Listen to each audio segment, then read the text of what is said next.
Bonjour les potos, j'espère que vous êtes en forme et bienvenue dans cette nouvelle vidéo. Ce matin, nous allons parler de la liste de Petkovic parce que Petkovic a dévoilé hier sa liste pour la Coupe d'Afrique des Nations. Ça va se jouer d'ici quelques jours du côté du Maroc. Mais comme vous le savez, à chaque fois à l'approche d'une compétition, il y a des problèmes autour de la liste. On connaît ça partout dans toutes les fédérations. Au Cameroun, par exemple, ça a vraiment fait beaucoup de bruit avec le départ de l'ancien sélectionneur Marc Brice qui a été viré. Et en même temps, il y a beaucoup de cadres aussi qui ont été virés de l'équipe. C'est Samuel Eto'o qui est le président de l'Africa Foot. On connaît très bien, il y avait des problèmes entre lui et Marc Brice. Donc il y avait le ministère qui était aussi dedans. Alors dès que Marc Brice a été viré, il y a un nouvel sélectionneur qui est arrivé chez les Lions Indomptables. Et puis du coup, Samuel Eto'o a pris ses décisions. Donc tous ces anciens-là ont été écartés. Il n'y aura pas de Onana, de Vincent Aboubakar, tout ça, les Choupo-Moting, tout ce monde, les Ngandé, tout ça là, ils ont été mis à l'écart. C'est pareil en Côte d'Ivoire avec Emers Faye qui a décidé aussi d'écarter Nicolas Pepe, un des joueurs ivoiriens les plus en forme du moment. C'est le joueur de Villarreal. Il est très bon, mais bon, il a fait des sorties médiatiques qui n'a pas plu à l'entraîneur. Et puis bon, il a profité de ça pour le mettre à côté. Il y a Adengra, le chouchou, le petit, qui a été vraiment un détonateur lors de la dernière Coupe d'Afrique des Nations qui a permis à la Côte d'Ivoire d'aller remporter le titre. Il est en difficulté en club et Emers Faye ne l'a pas aussi sélectionné. Donc voilà, ça cause des problèmes, ça fait parler beaucoup en Côte d'Ivoire, mais on attend. Tant qu'il n'y a pas un couac, il n'y a pas de problème, mais quand il y aura un couac, je pense qu'il y a beaucoup qui vont vraiment tenser le sélectionneur Emers Faye. On va maintenant arriver en Algérie. En Algérie aussi, il y a des problèmes, parce qu'il y a des journalistes qui vont évoquer certains noms qui n'ont pas été appelés par le coach Petkovic. On va d'abord commencer par analyser cette liste-là où, franchement, pour moi, il n'y a pas un gardien majeur va faire office de titulaire, clairement, parce qu'il y a Alexis Guendouzi qui était bien parti pour le poste, mais là, il s'est blessé avec son club, le Mouloudia. Donc, du coup, il disparaît de la liste et c'est Mandrea qui apparaît. Et puis, dans cette liste-là, on a trois gardiens. Il y a Ben Bot, il y a Zidane et il y a Mandrea qui revient. Alors, quand moi, je vois les trois gardiens comme ça, là, je n'hésite même pas à dire que peut-être Zidane va être le titulaire de l'équipe nationale. Moi, je pressens ça. Bon, voilà, son nom va le faire avantager. C'est sûr que c'est Zidane qui va jouer s'il n'y a pas de blessure, parce que bon, il a déjà joué un match avec l'équipe d'Algérie. Moi, je pense que c'est Zidane qui sera mis devant Ben Bot, ça c'est sûr. Donc voilà,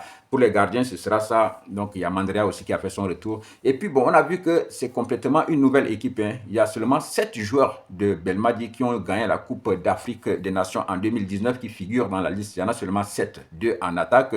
Il y a Mahrez et Bounedjah. Ça, c'est les deux anciens qui étaient en attaque. Et puis au milieu de terrain, il y a la présence de Benasser, de Boudouaoui.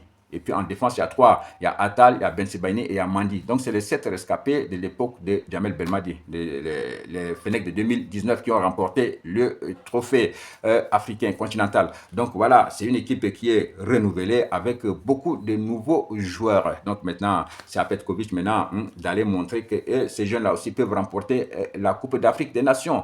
Et là, Petkovic, au début, ne voulait pas d'abord sélectionner des joueurs de l'équipe A première. Il avait dit que les joueurs qui allaient jouer la Coupe arabe n'allaient pas être sélectionnés. Mais là, lors de ce tournoi, il y a quelques joueurs qui ont vraiment forcé Petkovic à changer de décision, surtout au niveau de l'attaque.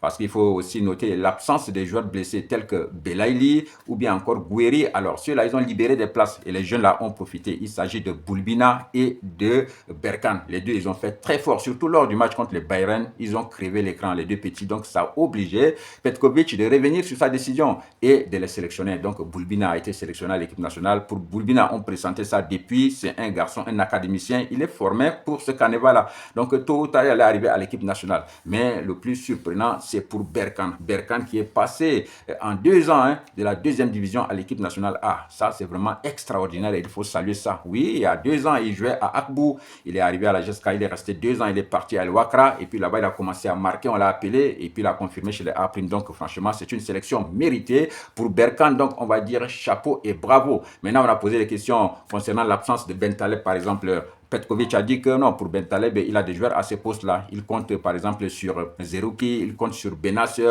Il y a encore Boudouaoui, Boudouaoui qui n'était pas titulaire en 2019, mais maintenant c'est un titulaire indiscutable. Donc c'est par rapport à cela qu'il n'a pas sélectionné Ben Taleb. On a posé beaucoup de questions aussi sur l'absence de Abdelli, qui est en forme en ce moment, qui joue très bien, mais qui n'a pas été sélectionné. Et à ce poste-là, Petkovic compte sur d'autres joueurs. Il compte par exemple sur Awar ou bien sur Maza. Et c'est ça qui a suscité beaucoup de commentaires sur les réseaux sociaux. Il y a beaucoup qui disent que non, actuellement Aouar n'est pas en forme, Aouar ne devait pas être sélectionné, que c'est Abdelli qui devait être là. Et écoutez, respectez quand même les CV des joueurs. Aouar, c'est pas n'importe qui. Et puis Aouar, c'est un joueur qui a déjà joué avec l'équipe de France A de Didier Deschamps. Après, quand il a laissé cette équipe-là pour venir s'engager avec l'Algérie, il y avait quand même des garanties. Voilà, il y avait quand même un minimum de garanties entre lui et les dirigeants algériens. Donc, on a pris, si on te prend, c'est pour que tu joues des compétitions, des grandes compétitions comme la CAN, comme la Coupe du Monde. Donc, Aouar, il est venu en Algérie, c'est pour ces compétitions-là. Non, c'est pas maintenant qu'on va venir laisser Aouar. Non, non, c'est pas ça. Donc, voilà, c'est comme ça se passe le football, malheureusement, mais c'est ça, c'est devenu un deal. Donc, Aouar, ne soyez pas surpris. Aouar va jouer la CAN, Aouar va jouer la Coupe du Monde, sauf en cas de blessure. Donc, voilà. Nous aussi, vous regardez le foot, vous essayez de comprendre certaines choses. Et c'est comme ça que ça fonctionne malheureusement. Donc voilà, on va souhaiter tout simplement bonne chance à Petkovic et à son groupe.